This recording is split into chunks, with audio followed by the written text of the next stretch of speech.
جنگل کی کہانی ہیرا آپی آپ سنائیں گی نا؟ جی بالکل فاطمہ، میں آپ کو ضرور کہانی سناؤں گی۔ آئیے میں آپ کو سناتی ہوں جنگل کی کہانی۔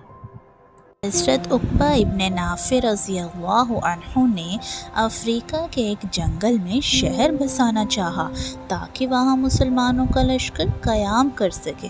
چنانچہ اس کے لیے ایک خوبصورت جنگل کا انتخاب کیا گیا، لیکن وہاں ہزاروں قسم کے جانور اور خونخوار درندے بسے ہوئے تھے۔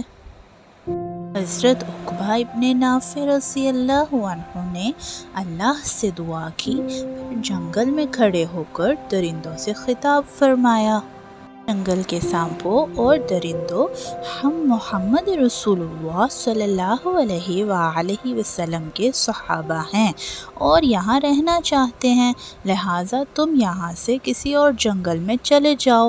اس کے بعد جو بھی ہم کو یہاں ملے گا ہم اس کو قتل کر دیں گے۔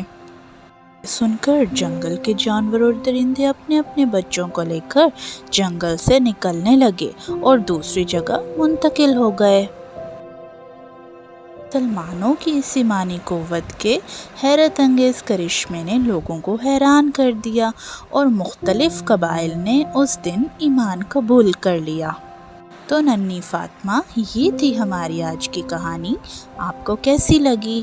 ماشاءاللہ ہیرا آپی، مجھے تو آپ کی کہانی بہت پیاری لگی، جزاک اللہ خیر۔